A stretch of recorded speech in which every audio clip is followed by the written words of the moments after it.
Good morning again, everyone. We've all just been on another call, so we left that one to join this one. So good morning again.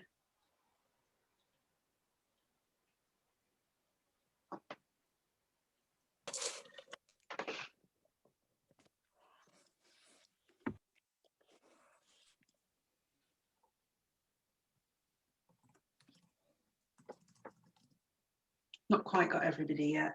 Okay. How many people are we expecting, Terry? We had 26 on the call before, so I'm expecting similar numbers. Brilliant. That's a good number.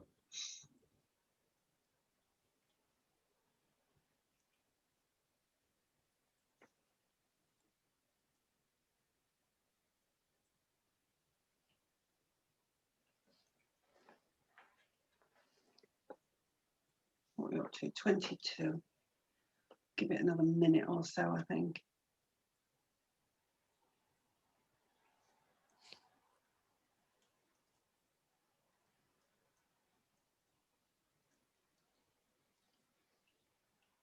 I know one or two from the call before weren't able to join, so Okay. we might just be one or two down. 23. 23.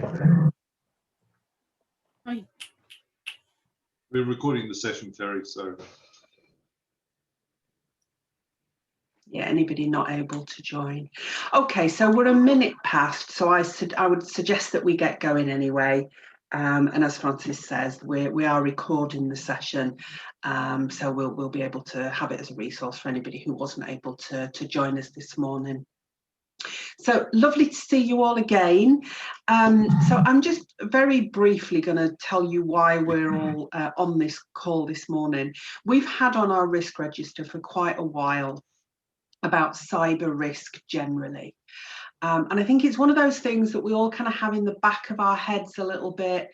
You know, we see more and more, certainly across the charity sector especially, we're seeing more and more that people are being subject to cyber attacks and people wanting access to your data to do all kinds of dodgy things with it.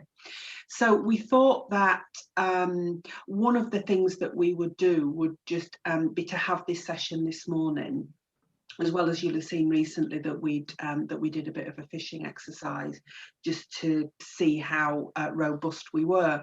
And actually we were quite impressed at the number of people who were immediately on to Convene, our outsourced IT provider, saying, what the hell's this email? And this looks dodgy, which was really good, because that's kind of what we want you to be doing.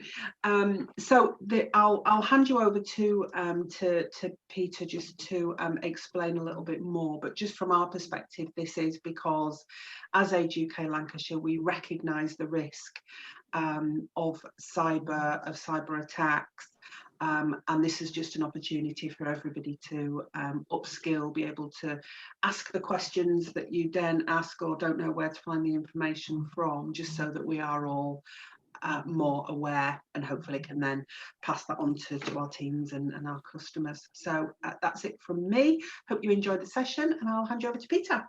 Thanks, Terry. Good morning, everyone. Peter George. I work with Francis to help companies be more secure. I've never met anyone who's so passionate about cybersecurity as our CEO, Francis West, whom you'll see in a moment, because he has an intent to educate over 1 million people by 2023 in terms of their cyber awareness.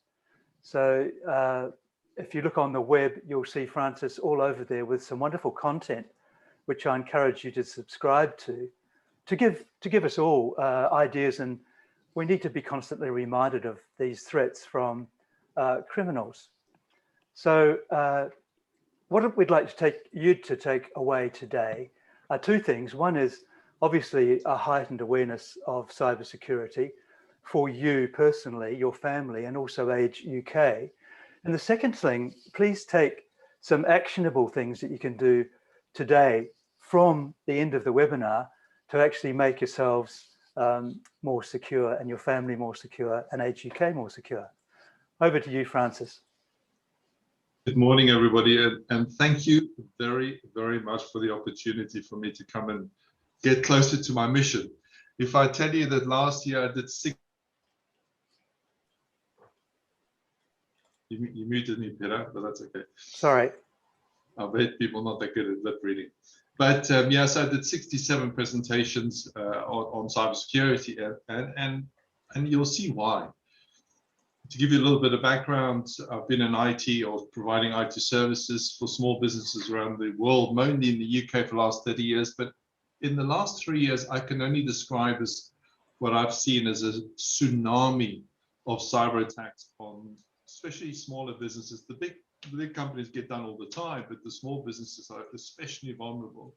And of course, since lockdown happened last March, April time, of course, everybody's now working from home, and they're infinitely less secure than when they were working, from an office environment where there were layers of security in place.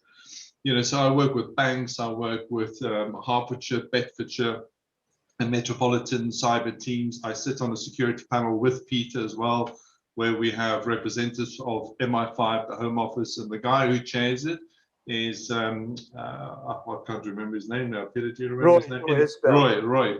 He's an interesting character. So he heads up the faculty, the cybersecurity faculty at Warwick University, which is the largest faculty in the country. I don't know if you know this. So we've seen since lockdown, the first lockdown, we've seen an increase in scams of 660%. And especially with COVID and everything that's going on, the hackers and scammers are going to town. They're taking every single opportunity to catch people. And of course, it's not big amounts, it's little amounts, £50, £20, $30, $50. And then we see the bigger ones. I mean, in the last 2 months, we've, since December, January, and now beginning of February, just in Hertfordshire alone, we've had a business losing 1.4 million. A small business, building firm losing 47,000. And for me, the saddest one that I've had in the last week was a friend of mine whose son was caught by a scam. He was saving up for his new house. And what happened was that his solicitor's email was intercepted.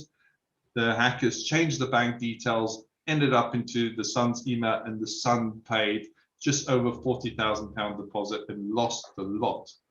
The banks didn't want to know. The solicitor kind of, sorry, you made the payment. And it's sad because that son is going to stay there for I don't know how many more years, to try and make that money back. So really today's, like Peter already said, but today's short time that we have together is for me to create as much awareness, education, and give you some tools to use. When we finish this call, I'm going to ask you to do a few things, just to be that little bit more skeptical, because I'm sure that if people have a session like the one we're doing today, they would think twice before they click and before they pay something or get caught by a scam. And that's all we're trying to achieve here. We're trying to redirect the scammers and the hackers to go somewhere else instead of to us. So Peter, can you? I thought we'll do a quick poll, just to understand if does everyone know how to do a poll? The question pops up and you just click on the answers. I think there's only four questions, just to give me a feel of the kind of people that's on the call and where I need to focus on. So I will start the poll now. So if everybody can everybody see the questions? If you can answer them, please. And then I'll share the results as well.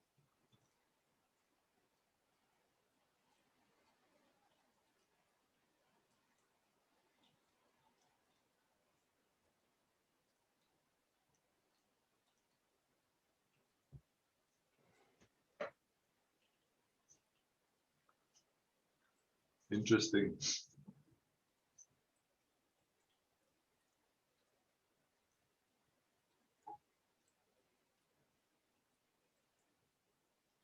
Okay, I'll give it another. I've got 25 of 27 have voted, so yeah, I assume that you and I haven't voted. Oh, 27 of 27, we're done. Yeah, that's it. That's done. So let's end the poll and let's have a look at the results here. So my antivirus gives me all the protection I need. Not sure. That's an interesting answer, because I'll explain why that's actually the right answer, not sure, because I'll tell you now for a fact that normal antivirus solutions can only protect you against known threats. And every second, there's 4 new unknown threats being released on the planet. And that's the problem that we're facing today. Hackers only goes after big companies. I'm delighted to hear that 27 people said no, because you're right, they go after a lot of the smaller companies or the small home users or the small charities. Those are easy targets because they don't have the same layer of protection in place as the big boys have. I know somebody that's been scammed in the last 12 months. That's interesting. More than 52% of you on the call today are saying that you know somebody. And I bet if you ask around, you'll find even more. Now, that's the last question for me is probably the most important one. And that's something I'm going to cover heavily towards the end because it's so important. I have multi-factor authentication turned on all my applications. There's 3 people said yes, 10 said no, and 14 said, what is multi-factor authentication? And I'm going to answer you the question. If you all remember these little chip and pin things in the old days, we used to put your card in, and used to do a number, and only if you know the number can you then log on to the bank. Now, what's happening now is they've moved that to a software version that you can now install on the phone. And the one, for instance, that I use is called Authenticator. And this generates the code. But I'm going to go into that in a little bit more detail because this is probably the one thing that gives you the most protection on the planet right now. And it's free. So let me just move on to share my screen. So what I'm going to do now, I'm going to take you through this journey, a little journey just to show you, what the threats are, and then of course how to protect yourself. And I'm also going to see how predictable you are. So we're going to play a quick game, and I'm going to see how well I can spot your answers. So I need everybody. Can everybody please get the chat on the open? Just because I'm going to show you something on the screen, and as soon as you see the word, I'd like you, or the picture, then I would like you to type in the answer below, please. So I'm going to share my screen now. Let me just do this.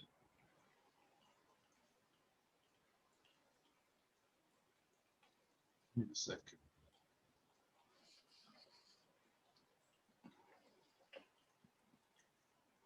Okay. Can everybody see that okay? That screen? Yep. Yeah. You see yes, that? I can see that. Yeah. Right. Okay. So I've already told you about this. So let's have some fun. Name a vegetable. Whatever comes in your brain, just type in the chat box, and let's see what we find here.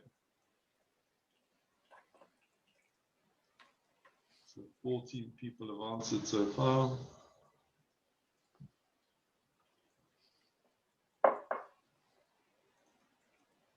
Okay, so Peter, can you tell me what people are saying, please, because I can't see the chat box. Cauliflower, pea, courgette.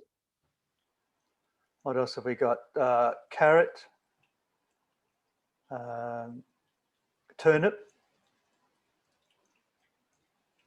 potato, cabbage, zucchini, pea.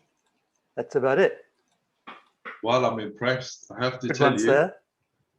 I'm very impressed. I'll tell you why, because whenever I run these sessions, most people say carrot. Very good. But it may change. So now you know how to play the game, right? So I'm going to show you one more. But I don't want you to overthink this. You just, whatever the first word that pops into your brain, that's what you've got to type on the chat box. Okay, ready for the next one? 1, 2, 3, go. Name a color.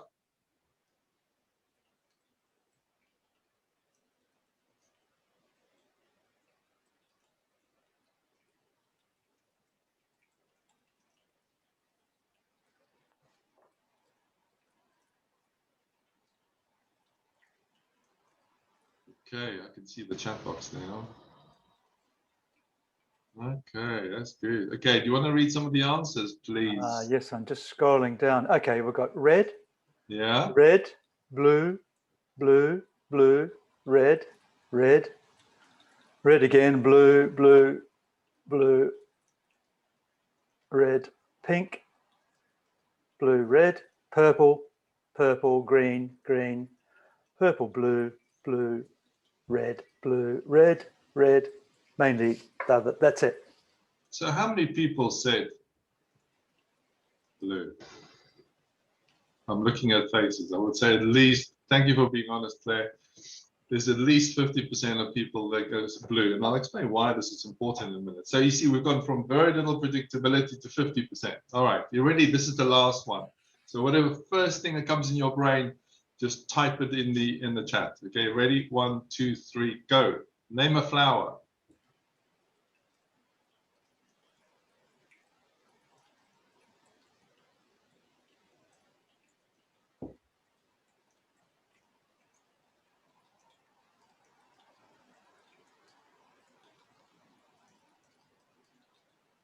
All right. Okay. I think we've got them all, Peter.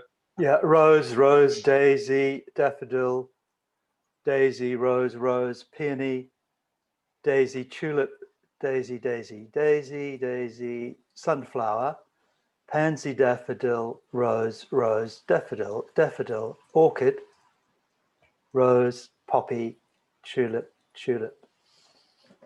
Thank you. So I can see that there's a few people here that we can hack much quicker than other people. What do you think, Peter? Yeah. So, so you can see now how easy it is to, I mean, there's a whole list of these things. It's quite a good party trick. If you ever at a wedding or something, it's sad how easy people always end up using the same information. You know, and they do this on why they do this, especially on their passwords. And this is why we highlight this, because people tend to use the same thing all over and over when they set up different passwords for all their different systems. So, you know, and again, of course, the problem that we have nowadays is that because only something like 4% of people are using password managers, if a hacker can get hold of one of your passwords, which is easy to predict, they can then try it on all your other different accounts. And sometimes it's not even your fault that your password was lost. But let me give you an example. So let's say you're a Garmin user. I don't know if everybody knows Garmin is the fitness stuff. And last year, I think it was October time, they got hacked and they lost thousands and thousands and thousands of usernames and passwords. The username is normally the email address and the password is the password. Now, do we have any Garmin users on the session today? Any hands up? No? Let me ask a different question. Do we have any Zoom users on today? Who's changed their Zoom password since the beginning of April last year?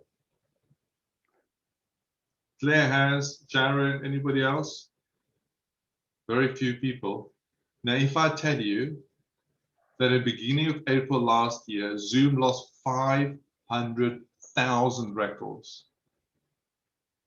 And yours might be one of them. And what happens what do I mean by lost, okay?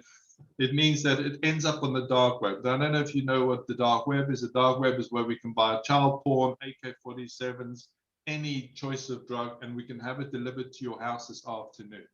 And normally what the hackers do, they buy these records for less than 1 penny per record. Why? Because they can then use it to either send you those fake emails to tell you that you've been caught doing so-and-so in front of your camera when everybody's looking or not looking, or else they go and they try your Netflix account and your email account and all these different accounts. And that's where the problem is. So, and that's why, you know, I'm stressing it so much today that we need to change that habit. So I wanted to share with you a quick video about Wi-Fi. And when we normally we do these sessions face to face, and I don't know if anyone's ever seen one of these. This is called a pineapple. Now, to you, probably this looks like a normal Wi-Fi little hotspot thing that you plug in. This, ladies and gentlemen, is a hacking device. With this, I can go into your golf club in good old days, or maybe next to your house right now, if you live in like a flat or closely populated area, and I can then copy the existing Wi-Fi hotspot and I can duplicate it and call the second one the same name but dash free at the end. And guess what most people do? They log on to the free one. Do you know what I do?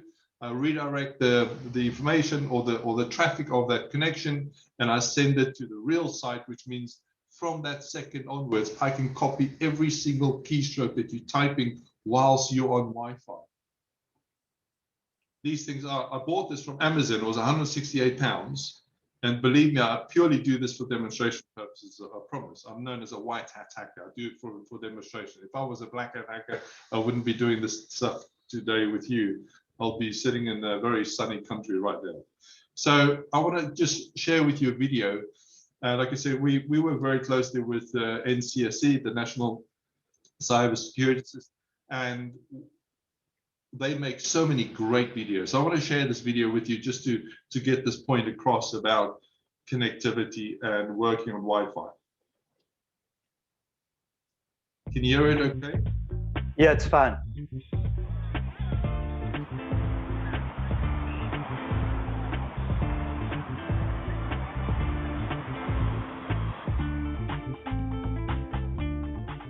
Wi-Fi is everywhere, and it's mostly free, which is great. But it can also be a problem, especially if you're doing your banking while sipping your double mocha caramel latte with extra cream. Or maybe you're catching up with work and you're emailing that really important spreadsheet full of sensitive information to your boss. Surely the Wi-Fi is secure. Surely no one can just pluck your personal or business data out of the air. Sorry, but they can. Not because your device or your router aren't secure, but because the information that's winging its way through the ether is in what's called plain text, which means it's easy to read and copy. Criminals get in the middle of your router and your device using very easily available technology and programs.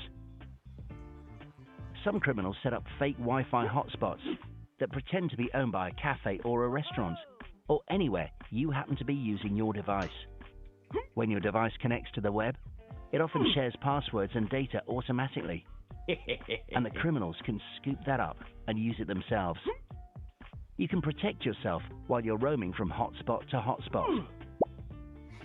One way is to download what's called a virtual private network to your device and use it to scramble your personal information. This is as simple as downloading an app to your device, or simply never do anything like banking or online shopping that requires you to enter login details while you're on the go. And remember, some apps automatically connect using those login details, which makes it easy for hackers to scoop them up. So wait till you get home to your own internet connection. Enjoy free Wi-Fi for everything else, but when you're out, keep what's private to yourself. I've got so many more of these, so if you need more, I can share so many, especially the latest one they've just done on the COVID scams, on the jab scams, which I'll share with you anyway. But I want you to think about your home Wi-Fi this in the same way that if you went to Starbucks. In other words, let me ask a quick question. How many of you right now are connecting to the same wireless network at home as your son, your daughter, or your partner? Can I just see some hands up? That's almost everybody, apart from if you're working from the office. So my question to you then is, if any of those other people working in the house get infected, what do you think is going to happen with that infection with your work machine? I'll tell you, it'll also get infected. You've got to think about cybersecurity very similar to COVID. Dare I bring analogies together, but they're so similar because people can't see the attack until it's too late, and that's the problem. So I'm going to show you in a short while how to fix that problem, because it's actually very, very easy. So moving forward, as we're on this, the best way to do this is to set up what I call a guest Wi-Fi at home. It is that simple. If you think about the office, at the office, hopefully, if you're there, you've got the public Wi-Fi for guests to arrive, and then you've got the work one. Now you've got to think about the same way when you're sitting at home, Because if you use a guest Wi-Fi, then let's call it your work Wi-Fi. So you leave the existing one as it is. You log onto your router. I know I'm going to get a bit technical now, but if you don't know how to do it, just phone your provider, BT or Virgin or whoever.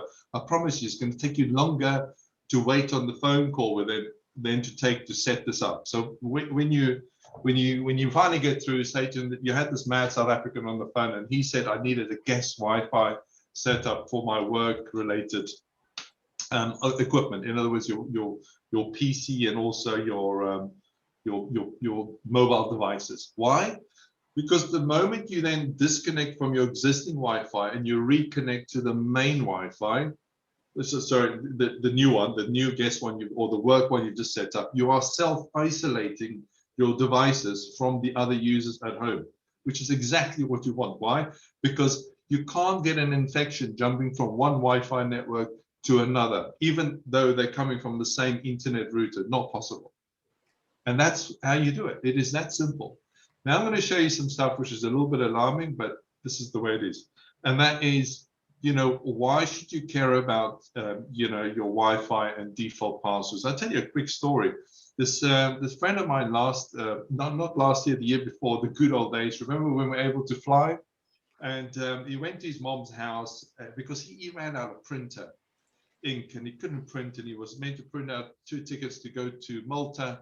And he went to his mom's house, and you won't believe it. The same thing happened there. The printer didn't print for some reason, and he pressed print, and it said it printing, but it wasn't printing. So he goes to his mate's house, and finally, third time lucky, he prints out these tickets, and the next day he's off to Malta.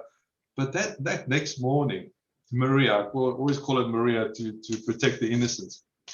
She comes and she says, "Was that your son there last night?" Yes, Mary.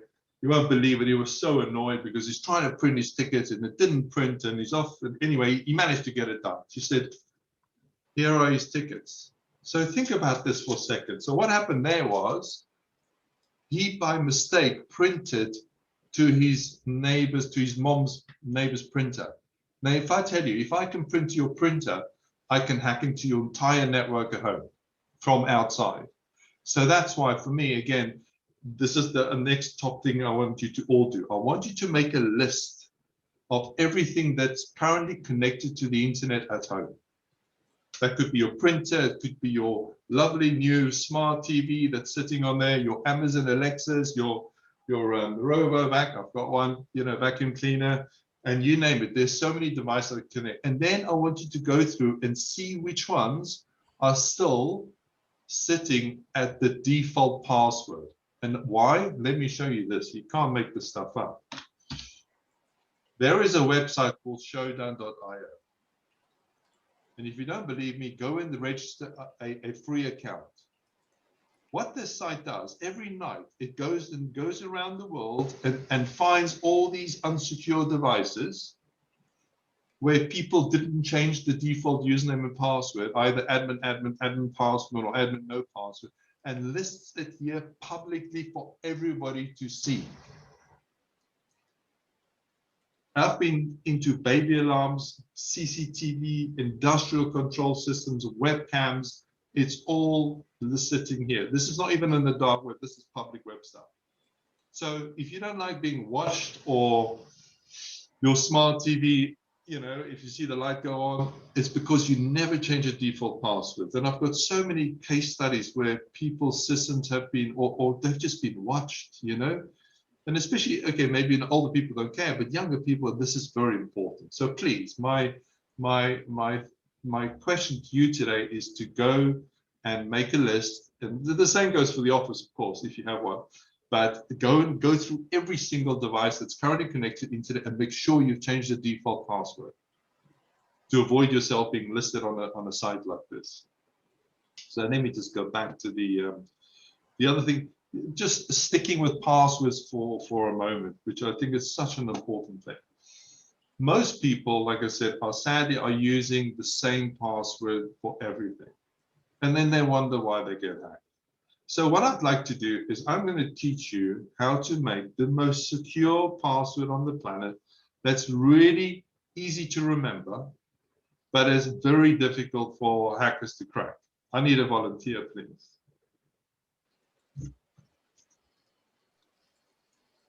I'll volunteer.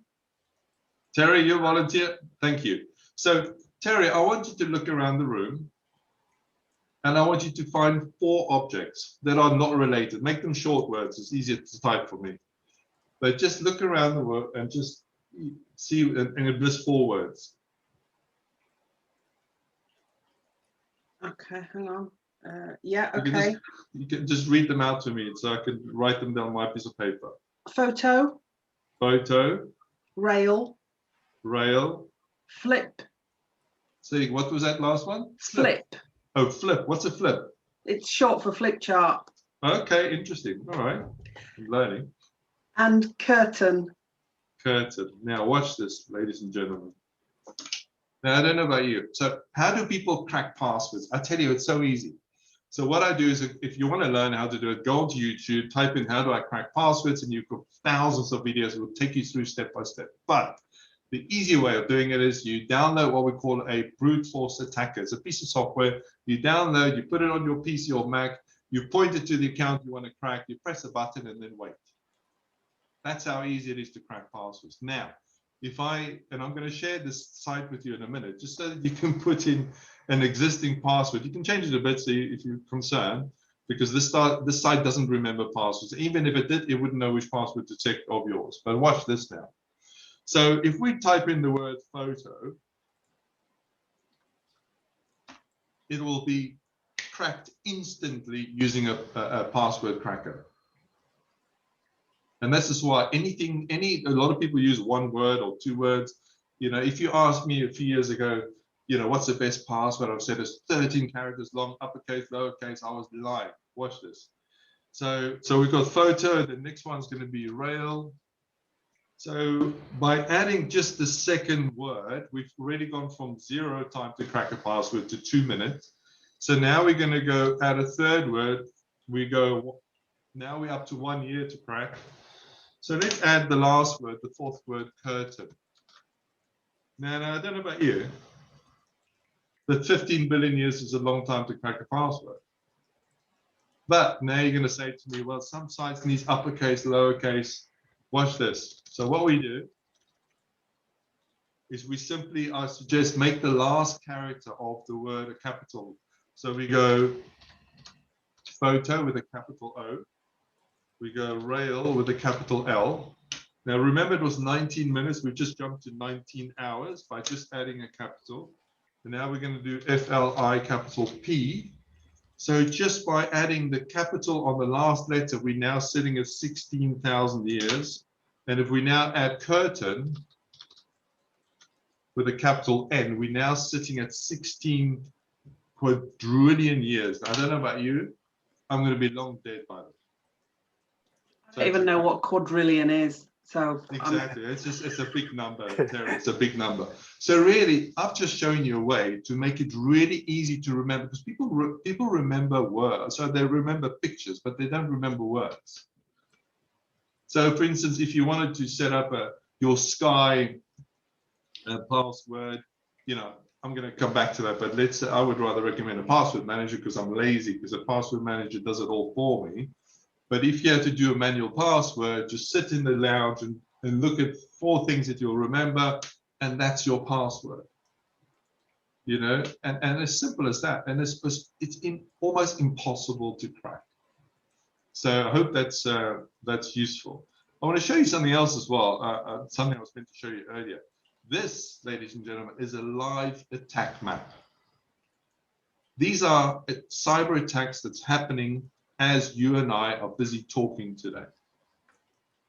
Now, we use a Sonic Wall, so it's only representative of where Sonic Wall firewalls are installed around the world, but you can see there's quite a few of them around the world. But right now, if you look down the bottom here, France is launching the most attacks, followed by the United States, and we're 3rd. Right now, we are attacking 3rd largest in ranking around the world. We're trying to hack other countries. And from a receiving end, United States are being hacked the most at the moment. We 2nd, India 3rd. This is live.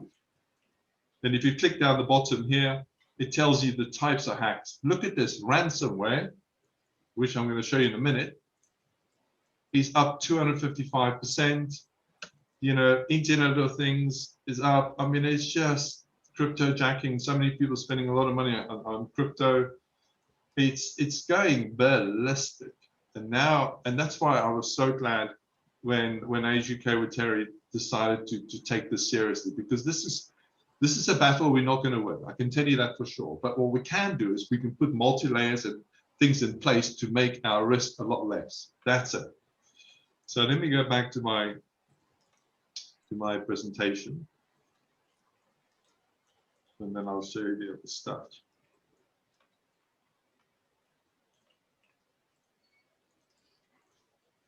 Okay. So one area, I've got 3 kids. So, but I tell you, they are dangerous. They are dangerous because whatever you do not share your devices. I know in some cases you don't have a choice. I get that. But when you have the ability, do not share your work laptop or computers with your children. If you have to, set up another profile. You know, so you've got your profile with your password, and you go new user, new profile, and set up Mary, separate profiles. At least they can't, you know, cross-pollinate. Problem that you have is you do not know what the kids are downloading. And especially we see so many larger companies all connected via VPN. I think VPN is the most dangerous thing on the planet. Why? Because if you allow a child, for instance, or your partner to download something on that computer, which is then gets infected, that infection will simply securely down the VPN tunnel, take out the main office, and then propagate down to all the other connected VPN users. That's not a good idea. So we had a case only a couple of weeks ago, just after Christmas, where this lovely young child got infected, as in, sorry, not her computer, which then spread to the parents' device. When we did forensic analysis, we could trace it all the way back from the main office to the person, the ladies who worked for the company, and then over to the child's laptop. And now you can see why you need to separate and self-isolate your devices. You know, if I show you again, let's talk about phones for a second. So many people are still, I'm seeing, allowing themselves and their kids to charge their phones on their laptops. Please don't do it, because these things are like memory sticks. So I bet you any money right now that everybody on the call does not have protection on your mobile device. So if you download or you click on something, you infect your phone, and now you click your phone into you use a cable to connect your laptop to charge, you've just spread that infection onto the laptop. So please, don't allow that ever, not even with the kids, you know. Get one of those charging sockets and put it on the wall, let them charge it that way. Otherwise, you can't guarantee that these machines are clean. So now I'm going to show you something. It's one of my favorite videos, and I don't know, how many of you are on Facebook? Yeah, quite a few, right? You must show this video, please, to your children. And I'm telling you that I think that we should start educating our children on cybersecurity and risk-related stuff from the age of 5, or maybe even earlier. From the time that they can swipe left or right and go on the internet, that's when we need to educate them. But watch this video and you'll see why. Let's see how many of you still watch Facebook or use Facebook after this. Oh, hi, can I help? Hot chocolate. What's the name? Joelle. What was the name? Alex. Alex. There you go, Johnny. Cheers. If you like our Facebook page, we give you a free hot drink and a free pastry. We have a new like for Damien. We have a new like for Damien. Hey, Carly, are you standing by? Standing by. Hi there, can I help? Yeah, just like your Facebook page. Okay, I'll search Facebook I'm now. searching Google. Have a phone number. I've got his email address. Okay, Carly, are you ready For information on Damien. Yep, I am. Mother's maiden name is he banks with Carly, this is the girl coming in now with the blue scarf. What's the name? Nicholas. Nicholas. His date of birth, 7th of May. She lives at 38A. Just a couple of seconds. 2 children at age 4 and 6. Previous address. I've got the postcode. Yep, got it. Damien, age 26 and a fitness instructor. How do you know what that? Where did you go to UCL? Martin went to South Thames College, assistant psychologist at Great Ormond Street. How did you know? I don't even know. What? Better? You know I'm a Christian as well. Oh yeah, we know everything about you, Martin. Thank you. Nice to meet you, Anna from Russia.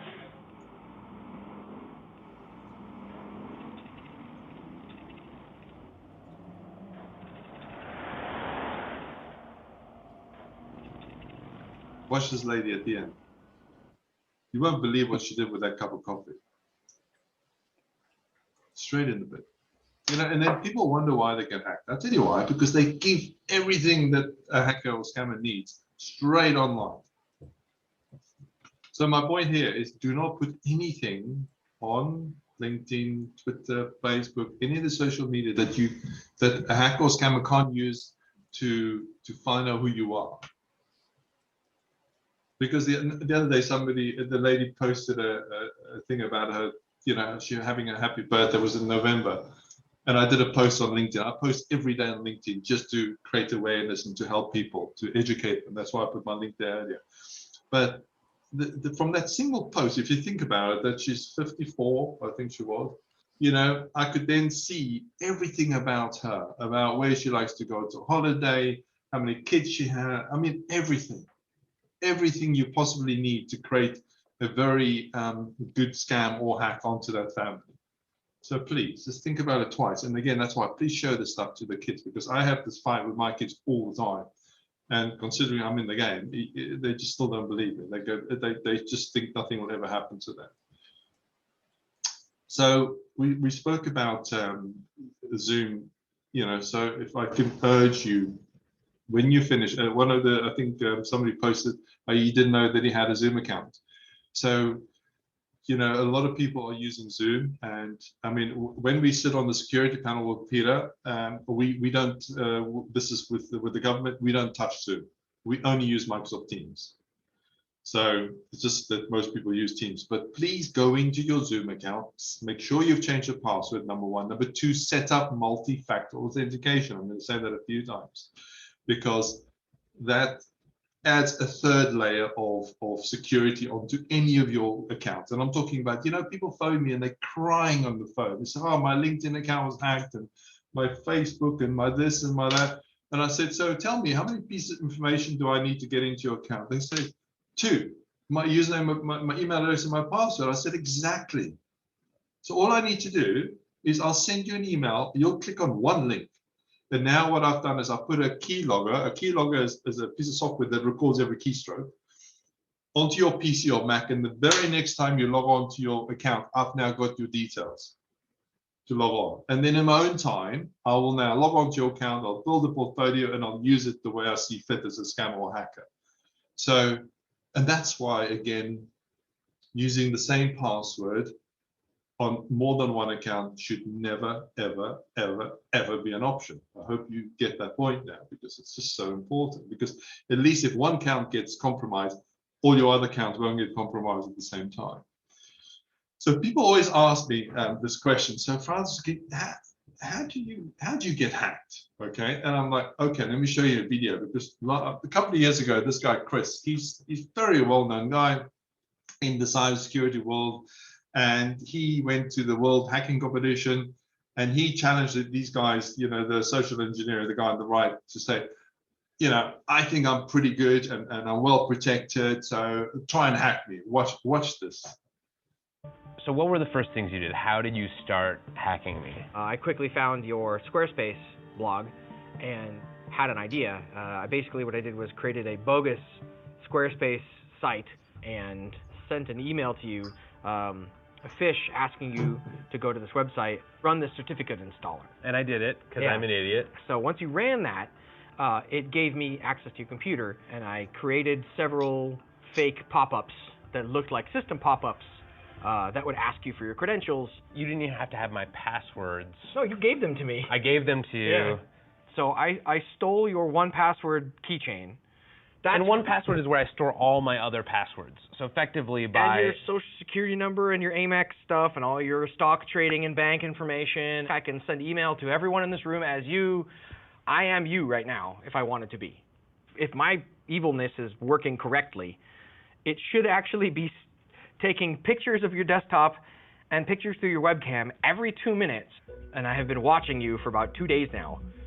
In coffee shops, at your mom's house, on a plane. Here's you editing stuff. There's you like. Oh my God! So nervous. this is literally every 2 minutes through my webcam. Yeah, through this guy. How badly could you have messed up my life? I could have made you homeless. I could have made you homeless and penniless. How? Like, How would you make me homeless? Like, I have control of your digital life in its entirety. I have all your credentials. I have all your access to all your financial information, all your work information, all your personal information. I can pay people with your bank account or your Amex account. I am you. I can fully impersonate. Like, the only thing I couldn't doctor would be like your fingerprints. This is like as bad as it gets. It's ridiculous. Yeah, it's bad. So it turns out that Dan So what were the first? And breathe. You can see now, it just takes one click. And this is why I put this slide up, because 91% of all attacks come via email. And the problem that we have is that normal Microsoft using Office 365 or Google, they do not do enough checks. I think they do about 30 or 40%. They take out the usual risk, but it's just not enough, because the hackers, remember I told you that every second there's four new unknown threats being released on the planet.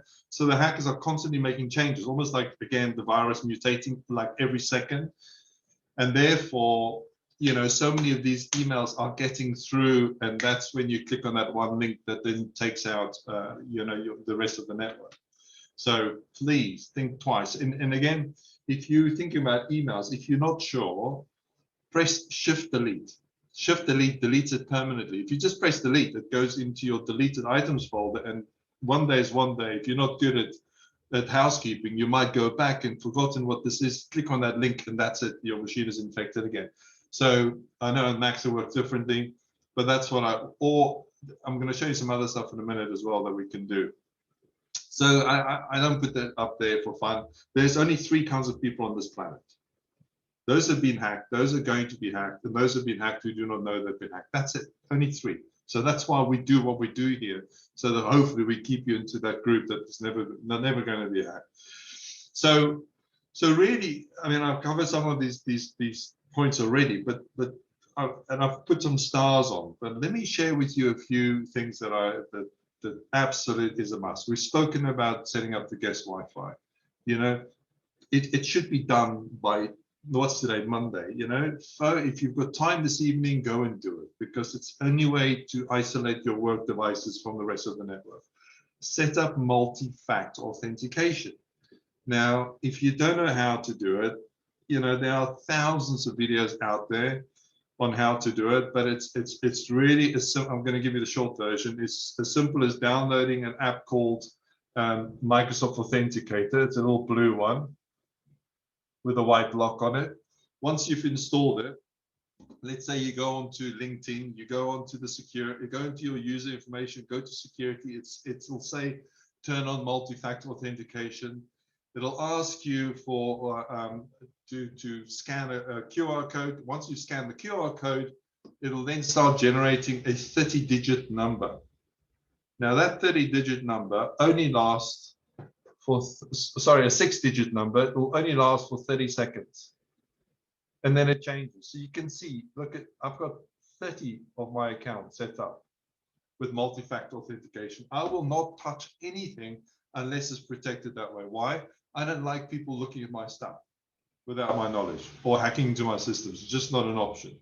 So really and it's free to do. So please do again, remember I said make a list. Think about all your accounts that you have, and let me give you some ideas. So your Facebook, your Twitter, your Gmail or your Netflix, your Zoom account, your Instagram, your LinkedIn, if as your Xero, if you're using accounting, HMRC, pretty much all the good companies are now starting to enforce multi-factor authentication. And I think they should do it by default and not allow people to use it until they've done it, but that's another story. Email security was spoken about. You know, I highly recommend you start looking at password managers, because when you start using a password manager, you can move all your passwords into a secure vault, and then you create a very long password, like what I call almost like a sentence as your master password to log into your password manager. And that way, excuse me, you can protect all your identities. We spoke about point number 5 is just about using artificial intelligence type of security solutions out there. They're there. If you need them, please call me. But you know, unfortunately, we cannot rely on the flu jab to fix COVID. And this is the problem that we're seeing in the industry, that a lot of people are still relying on old antivirus solutions and think that that protects them. It does to a certain extent, but just not enough. Back up your data, protect your phone. Now, here's my other top tip, if I may share that with you. And that is, I use a product called Sophos. It's a very world-renowned. Can you just type in Sophos Intercept X in the chat, please, Peter? It's a piece of security software that's been developed by Sophos, which is a world-renowned security company, and it's free. So install that onto your iPhones and your iPads and on your, say, your smartphones, whatever the Windows ones, because it gives you a layer of protection. I'll give you an example.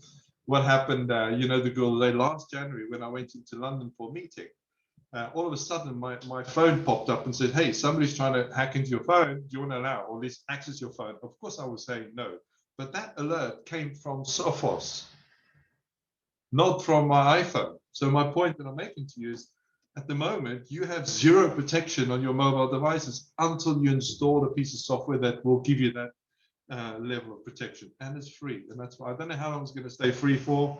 I've been using it for 2.5 years now.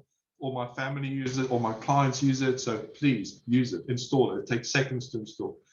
And then let's just also talk about you know, reporting of scams. I don't know if you know that, but if you open up a keypad, you know, as if you're going to dial a number, and you type the word scam, you know, there's letters underneath the numbers. If you type in the word scam, it's actually 7726. So hopefully you've now got a really easy way to remember. So whenever you get a dodgy text, please, whatever you do, do not forward it to your mates or to your colleagues or to your family, because by forwarding it, they can still click on the link and they can still get infected. So rather take a photo if you want to, and send them the photo to warn them. That's nice, and a nice way of sharing. But what you should do is just forward the message to 7726 and then delete it. And the same, you know, Action Fraud, you know, they're doing so much. They're doing fantastic work. I mean, I've got the latest stats, but they've stopped millions and millions and millions of fake messages. But although they can do, let's be honest, they're going to do nothing about it. But the more of us that can report these things, the quicker they can at least take some of them down.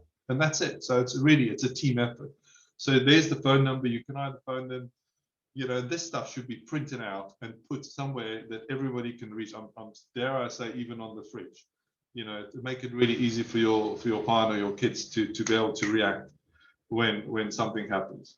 So I know the time always goes far too quick, but hopefully I didn't scare you too much and created some awareness. And I've told you a number of ways to protect yourself.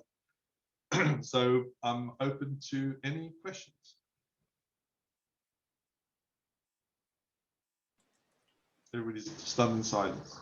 One question from me, Francis. The guest Wi-Fi that you're saying that we should all have by the end of today, is that something that they will give for free, or is there a charge for that? No, not at all. A great question. So when you log on to your BT router, let's use BT for instance, and you go into settings and you'll see Wi-Fi. You'll see maybe there's 2 already. There could be one for yourself and a guest one. You can actually, depending on the device, you can add up to 6. So it's almost like creating different rooms within a house, but it's free to create. Yeah. So all you have to do, give it a new name. You say add new, and let's call it my Age UK Wi-Fi, and then give it a new password. And then when you save it, or the moment you save it, you'll see it pop up on your phone. You know, where you select to join the Wi-Fi, you'll see it pop up, and then you just go and join it. Then when you join it, it'll disconnect you from the other one. And that's it. It's really easy. But, you know, and if you get stuck, if you don't have somebody to help you, phone your internet provider, because they are obliged to help you do it. Thank you. When you say the default password for a router, you mean the one that comes with it when you get it? Correct. Even though it's like part of the serial number, it's not just like, it's like whatever it is, you know, it's a combination of. Yeah, I would highly recommend you change it. Why? Because again, these things are going out by default. And, you know, imagine you've had somebody to come around to, I don't know if you, hopefully you're living with some people, or you had workmen, you know, there's nothing stopping them just having a look at that password that's sitting printed on the back of the router. So please change it.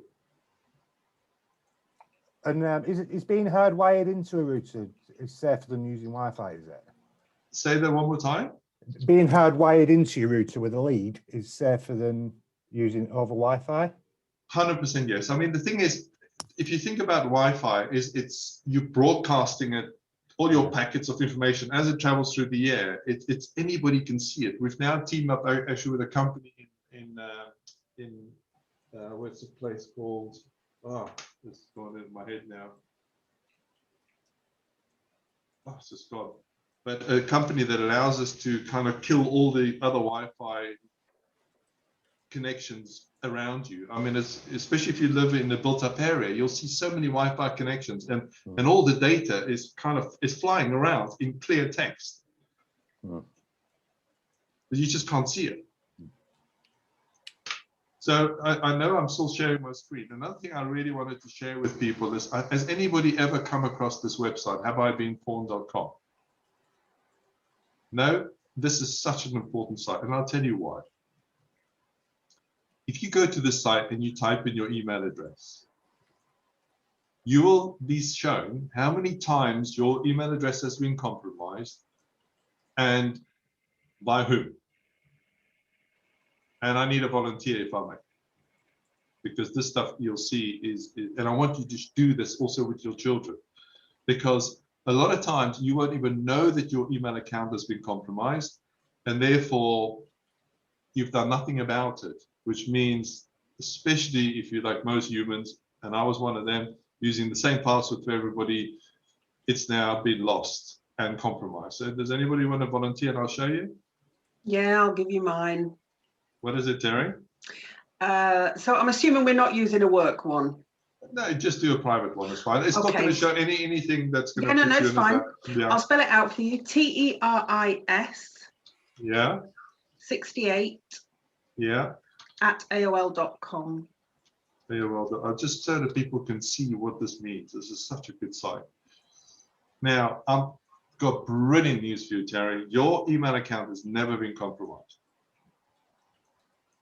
I'll take that. Good. Which I tell you, almost never happens. I'm delighted. I'm so glad. I never see that. I never ever see that. Do you want me to give you mine? Because I think mine has, well, I know mine has. Yeah, please. Is that Cheryl? Yeah. Yes, please, Cheryl. So it's Cheryl, CHERYL. Yeah. _speak. Yeah. At hotmail.com. At hotmail.com. Okay. And I know where it happened. So it should be on there. Let's have a look. So you've had 6 data breaches. Listen, that's not a lot. I've seen 29 as my winner. And we can see here, Adobe lost 153 million records in 2013. Let's find something more up to date. This data enriched exposure, October 2019, they lost 1.2 billion records. And then we've got a sub 2018, 20. Yeah, so the latest breach you had was here, because see, a lot of times people sell databases. So let's say LinkedIn was compromised. That database will be sold to other people, which will sell it on again. And remember, for less than 1 penny per record. Problem is that once your record has been sold, they will use it to get into your life. Yeah. Is there one that you recognize there, Cheryl? I knew the Adobe one had been, I knew the LinkedIn one had been, and also Marriott Hotels about 10 years ago had a massive breach. So I Yeah, knew they that, did. that had happened as well.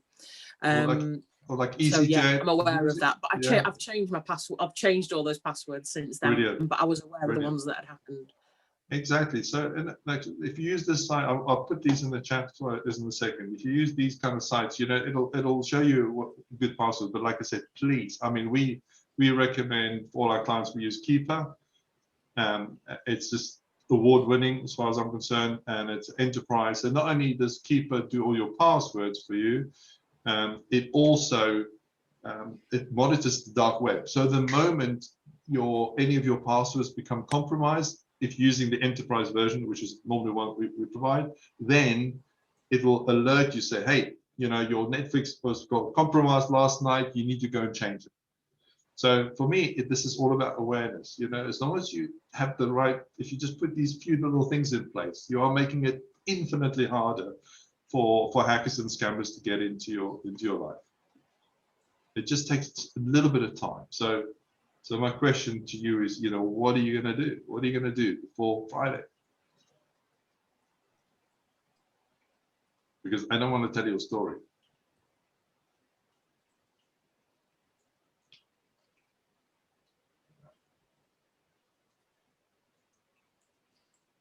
Any other questions? I'm very aware. Just checking the time here, Terry. Francis, really interesting. Yes. Are we able to have a recording of this to actually go 100% back yes. on? The recording is going to go onto Workplace. Yeah, I'm sorry. We only did an hour, but it normally time goes. I can do 4 hours non-stop, just showing people stuff, because it's once people get into the stuff, and you know, it's. But hopefully you've had a good flavor, and like I said, it's just think twice, be aware, share, don't click. Really, really useful overview, and I can see from the chat people are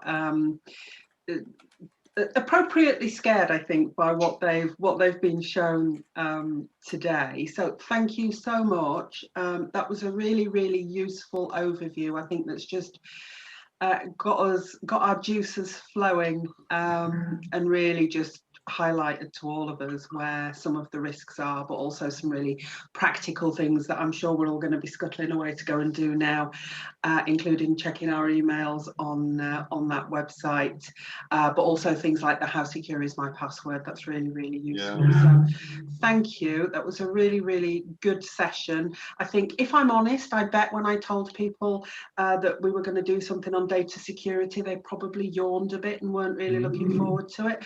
But yeah, I can see people nodding and laughing. But actually, what I can tell from the engagement today and just from watching people is how useful and how engaged they have been with the content. So thank you very much. That's been really, really good. Absolute pleasure. Thanks very much, everybody. And you've got my contact details there. If you need any other questions answered anytime, just send me a message and I'll be delighted to answer them.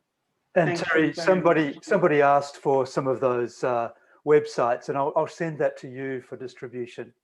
That'd be really useful. Thank you. Thank you very much. Thank really, you really all. Useful. Pleasure. Thanks. Bye-bye. Goodbye.